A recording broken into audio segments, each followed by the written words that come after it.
Accelerated Urgent Care in Bakersfield, California, held a press conference to share their data along with official CDC data. Dr. Erickson reported that hospitals in California have become empty as a result of allotting all resources to the COVID-19 pandemic. The hospitals, their ICUs are empty, essentially, and they're shutting down floors.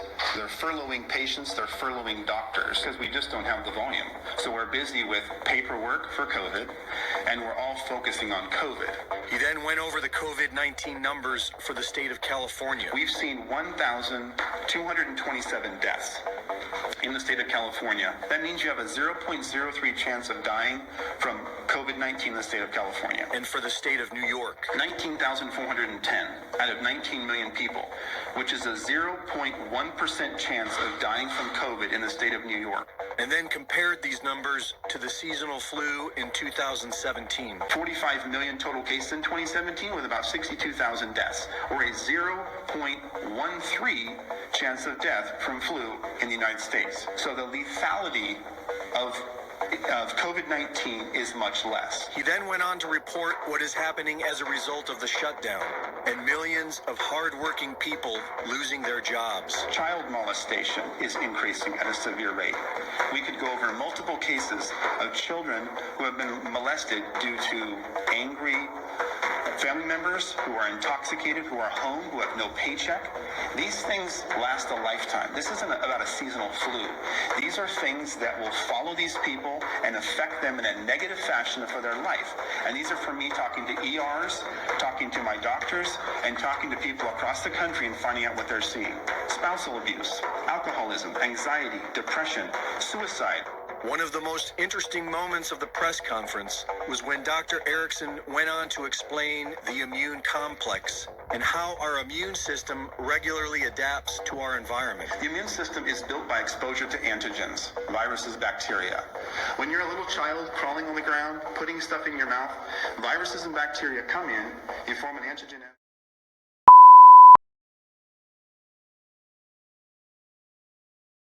He graduated from Washington University with a double major in biology and theology before attending medical school at the University of Osteopathic Medicine and Health Sciences College of Medicine and Surgery. He trained in general surgery and emergency medicine and served as brigade surgeon and director of emergency medicine while serving in the U.S. Army. He is a board-certified clinical mental toxicology and preventative medicine. He is board eligible in emergency medicine and has achieved fellowship status in 3 separate medical societies. Today, he serves as the medical director for the Centers for Advanced Medicine with clinics in California and North Carolina. These clinics specialize in the needs of patients with immune dysfunctions and toxicity issues, usually manifesting in various conditions such as cancer, heart disease, and autism. And for over 20 years, he has been ranked as one of the top 50 doctors in the United States. His first book, The 9 Steps to Keep the Doctor Away, became a Wall Street Journal, USA Today, and Amazon bestseller, and is now an international best-selling book translated into multiple languages. Now this week, a video he made called out the fraud that is being perpetuated across the world by the World Health Organization, the CDC, Bill Gates, the deep state, the mainstream media. It went viral with millions of views worldwide. Doctor, welcome to the program. Thank you, Gary. Appreciate it. Now, 3 weeks ago, you called this a conspiracy. You called out the hysteria being perpetuated to scare the world population based on false data. Now, it was Jerome Adams this week, the Surgeon General, and the Trump administration who agreed with you when they announced that they had dropped the World Health Organization and the CDC model and are now working with real numbers. Okay, this is directly from the White House. This is the Office of the Press Secretary. Now, Tuesday, the White House putting out this press release demanding accountability from the World Health Organization and committed to investigating the response, the false claims, and the cover-up. So explain to our viewers what led you to this discovery and how the numbers never supported their claims.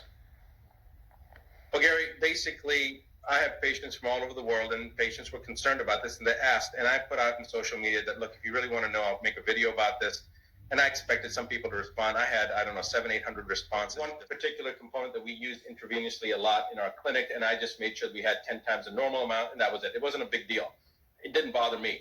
However, as I started looking at this, I started seeing that this is actually a chimeric version, something that was developed here in the United States. In 2015, it was published in Nature magazine, that it was developed in the university. The moratorium that was placed, and then $3.7 million from the National Institute of Health was transferred to China so they could continue this research, even though the moratorium. So they basically outsourced this research to China. Is this the same topic we're talking about here? This news is just breaking? Yes, this is exactly right. So it goes back to 2014. The U.S. government decided, based upon certain virologists at that time, saying that, look, there's no justification for this kind of research. There's a potential for it to cause harm, cause a pandemic. So there's no justification for us to do this type of research. So the government passed a moratorium in 2014. Fauci approved budgets to be monies to be section for this type of research. So basically, and I'm getting really, every time I think about this, it gets me really flustered because I'm so angry that he basically broke the law. He more than broke the law. He created this entire cascade that we're seeing with the world shutdown was created by this initial aspect back in 2015. He broke the law. He went against government moratoriums. He took taxpayer money and he funded research that has now led to the COVID-19. In 2017, he was documented at Georgetown University saying that there will be a pandemic that this presidency will face, that this term will face. How did he know that in 2017 that something was going to happen in 2018, 19, or 2020? You can't predict the market from 3 days from today, what's going to happen. How did he know that there was going to be a pandemic? He stated the president of this president will face a pandemic. The exact quotes, I don't want to say the exact words. You guys have the video footage. My point is that when somebody starts making these type of statements, and then they were involved with the breaking of the law to fund the research that American taxpayers paid for, that then goes to Wuhan and now trying to create this diversion and say that it was China. God, I don't know whether it came from China or released in China, whether it was already released here. It's irrelevant. The complicity of what's going on right now, whether it was released in China or whether it was already here or however it happened, the U.S. system has condoned it, has jumped on it. They're opportunistic. They're shutting down the economy when they know, in fact, that there's no basis. I mean, there's no virus that leaves 6 feet or 12 feet. Now they're saying 13 feet. Complete misinformation. And I'm sorry that you've pulled the chain on me right now, but the mainstream media, when the Surgeon General came out and said that basically the Gates model, the Fauci model, the World Health Organization model was not going to be followed anymore, and they were going to look at the actual data, the actual numbers. The mainstream media didn't respond at all. All they said was, it seems like we're going to be going to 2022 before people can assemble together. That's what ABC put out. And Fox, or was it New York Post put out, it seems like that the 6 feet of social distancing is not going to be sufficient. It needs to go to 13 feet.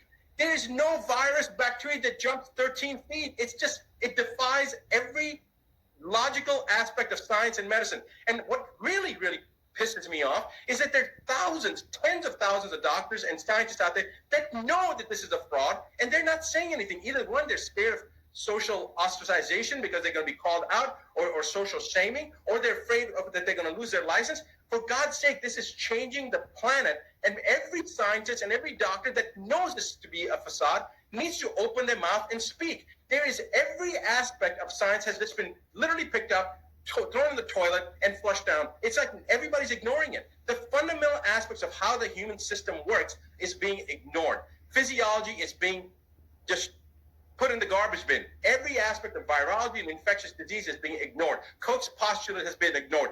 Every aspect. Then you've got false positives coming from testing that we know is not adequate, and then the testing that they are doing, like the RT-PCR, the real-time polymerase chain reaction testing, that's already been shown. It was actually the guy who developed it in the 1980s, Mullis, said that you cannot use this testing for diagnostic purposes. You have to use it only for the where something has a genomic sequence that's already been identified. You can't use it for diagnosis. yet they're using it for diagnosis. And when that's not enough to justify the number of deaths that they've created this pandemic for, they're causing doctors and nurses to go back and change the death certificates to say COVID-19 is the first cause of death. And if that's not enough, now there are mandates being sent to every state, every doctor from every state medical board saying that there's no necessity to test. I got a letter like this myself. If they have symptoms, send them home. And then the mandate of listing the cause of death is COVID-19. The media propagating footage of hospitals and from one country to another country using the same footage, the same person dying multiple times, use of mannequins to show that the people are dying, and yet they can't even show ambulances that are doing anything. They're all parked. They're all sitting there. People are playing chess. They're playing card games because they're so idle. Nurses are being laid off right now because there's not enough work. But they're pushing this agenda of fear, fear, fear. The fear-mongering itself will increase your adrenal output, will cause more stress, more emotional distraught. The emotional aspect, one side, now you're talking about the fine.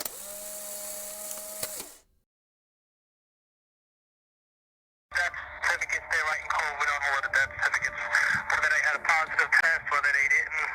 So I think, again, this is my personal opinion. I think like the mayor in our city, they're looking for federal funding, and the more they put COVID on a death certificate, the more they can ask for federal funds. So I think it's political. To me, all you're doing is you're padding statistics. You're putting people on that have COVID-19. If they didn't have it, you're making the death rate for New York City a lot higher than it should be. I had one that was autopsied because it was furious.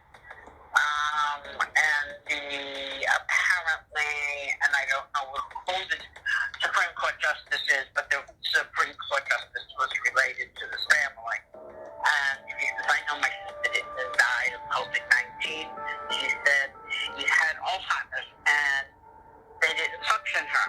And right away they put down COVID-19 on her death certificate. And this Supreme Court Justice, whoever it is, contacted the hospital. They did an independent autopsy. Bingo, no COVID.